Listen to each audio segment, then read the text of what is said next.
Sejam todos bem-vindos ao canal Companheiros da Luz. Campanha de divulgação do Consolador prometido por Jesus Cristo, dádiva divina da terceira revelação, materializado nas obras da codificação espírita, que semeia as diretrizes reveladoras de Deus, a forjar nossa evolução moral, trazidas ao mundo pela espiritualidade superior, apontando-nos rumo à nova era.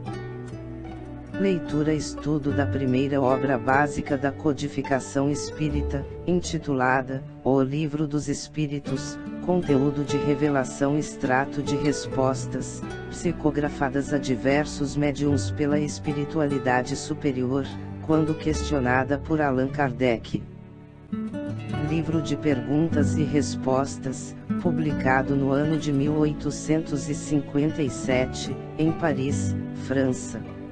Iniciemos então a leitura da parte 1, as causas primárias. Capítulo 3, Criação. Considerações e concordâncias bíblicas no tocante à criação. Os povos han formado ideias muito divergentes acerca da criação, de acordo com as luzes que possuíam. Apoiada na ciência, a razão reconheceu a inverossimilhança de algumas dessas teorias. A que os espíritos apresentam, confirma a opinião, de há muito partilhada pelos homens mais esclarecidos. A objeção que se lhe pode fazer, é a de estar em contradição com o texto dos livros sagrados. Mas, um exame sério, mostrará que essa contradição é mais aparente do que real, e que decorre da interpretação dada ao que muitas vezes, só tinha sentido alegórico. A questão de ter sido Adão, como primeiro homem, a origem exclusiva da humanidade, não é a única, a cujo respeito as crenças religiosas tiveram que se modificar.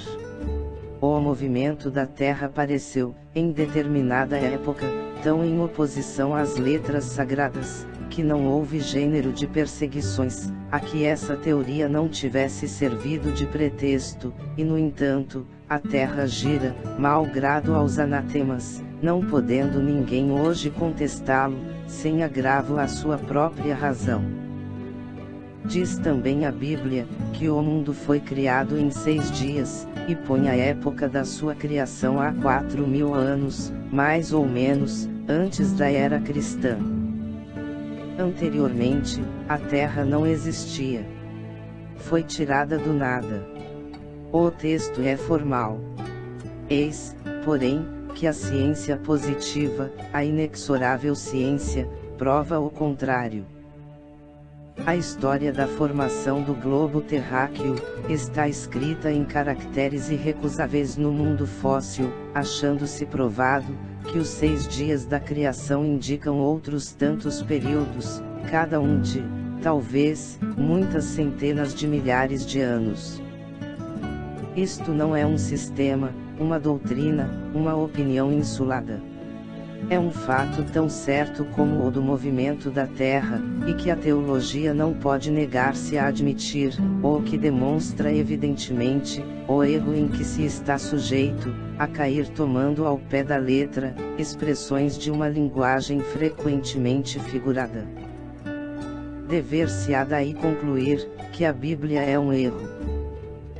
Não, a conclusão a tirar-se, é que os homens se equivocaram ao interpretá-la. Escavando os arquivos da Terra, a ciência descobriu em que ordem, os seres vivos lhe aparecerão na superfície. Ordem que está de acordo com o que diz a Gênese, havendo apenas a notar-se a diferença, de que essa obra, em vez de executada milagrosamente por Deus em algumas horas, se realizou, sempre pela sua vontade, mas conformemente à lei das forças da natureza, em alguns milhões de anos. Perguntamos: ficou sendo Deus, por isso, menor e menos poderoso? Perdeu em sublimidade a sua obra, por não ter o prestígio da instantaneidade? Indubitavelmente, não? fora mister fazer-se da divindade, bem mesquinha ideia, para se não reconhecer a sua onipotência, nas leis eternas que ela estabeleceu, para regerem os mundos. A ciência, longe de apoucar a obra divina, nola mostra sob aspecto mais grandioso, e mais acorde com as noções que temos do poder, e da majestade de Deus, pela razão mesma, de ela se haver efetuado, sem derrogação das leis da natureza.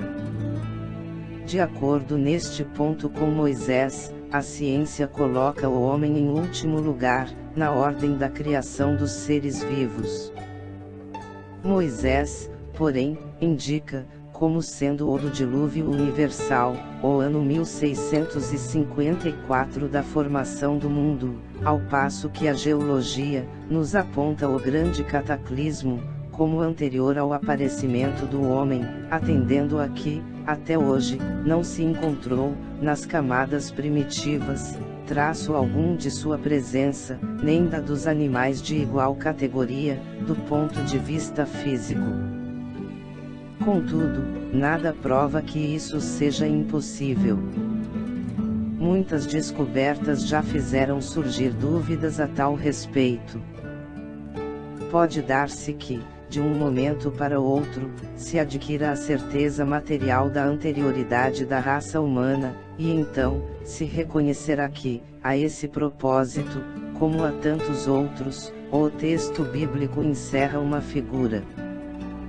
A questão está em saber, se o cataclismo geológico é o mesmo a que assistiu Noé. Ora, o tempo necessário à formação das camadas fósseis não permite confundi-los, e desde que se achem vestígios da existência do homem, antes da grande catástrofe, provado ficará, ou que Adão não foi o primeiro homem, ou que a sua criação se perde na noite dos tempos. Contra a evidência não há raciocínios possíveis. Forçoso será aceitar-se esse fato, como se aceitaram o do movimento da Terra, e os 6 períodos da criação. A existência do homem, antes do dilúvio geológico, ainda é, com efeito, hipotética. Eis aqui, porém, alguma coisa que o é menos. Admitindo-se que o homem tenha aparecido pela primeira vez na Terra, 4.000 anos antes do Cristo e que, 1650 anos mais tarde, toda a raça humana foi destruída, com exceção de uma só família, resulta que o povoamento da Terra data apenas de Noé, ou seja, de 2.350 anos antes da nossa era. Ora, quando os hebreus emigraram para o Egito, no 18º século, encontraram esse país muito povoado, e já bastante adiantado em civilização. A história prova que, nessa época, as Índias e outros países, também estavam florescentes, sem mesmo se ter em conta, a cronologia de certos povos, que remonta a uma época muito mais afastada. Teria sido preciso, nesse caso, que do 24º ao 18º século, isto é, que num espaço de 600 anos, não somente a posteridade de um único homem, houvesse podido povoar todos os imensos países então conhecidos, suposto que os outros não o fossem, mas também que, nesse curto lapso de tempo, a espécie humana, houvesse podido elevar-se da ignorância absoluta do estado primitivo, ao mais alto grau de desenvolvimento intelectual, o que é contrário a todas as leis antropológicas. A diversidade das raças corrobora, igualmente, esta opinião.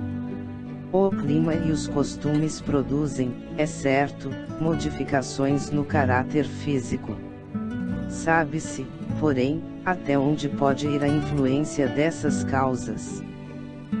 Entretanto, o exame fisiológico demonstra haver, entre certas raças, diferenças constitucionais mais profundas, do que as que o clima é capaz de determinar. O cruzamento das raças, dá origem aos tipos intermediários. Ele tende a apagar os caracteres extremos, mas não os cria. Apenas produz variedades. Ora, para que tenha havido cruzamento de raças, preciso era que houvesse raças distintas. Como, porém, se explicará a existência delas, atribuindo-se-lhes uma origem comum, e sobretudo, tão pouco afastada? Como se há de admitir que, em poucos séculos, alguns descendentes de Noé, se tenham transformado ao ponto de produzirem a raça etíope, por exemplo? Tão pouco admissível é semelhante metamorfose, quanto a hipótese de uma origem comum para o lobo e o cordeiro, para o elefante e o pulgão, para o pássaro e o peixe. Ainda uma vez, nada pode prevalecer contra a evidência dos fatos.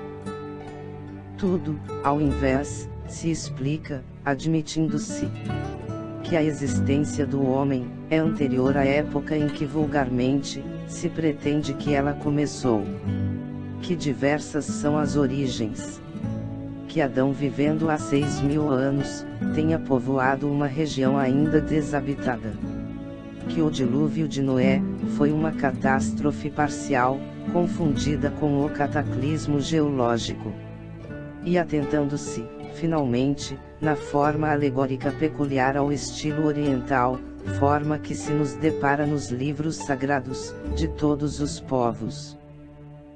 Isto faz ver, quanto é prudente, não lançar levianamente a pecha de falsas a doutrinas que podem, cedo ou tarde, como tantas outras, desmentir os que as combatem.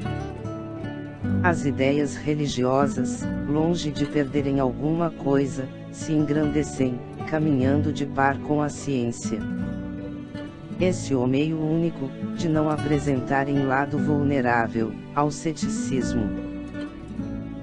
Chegamos ao final da leitura das perguntas de Allan Kardec, respondidas pelos espíritos superiores, alusivas a este subtítulo do Livro dos Espíritos. Não percam a leitura do próximo subtítulo: Seres orgânicos e inorgânicos.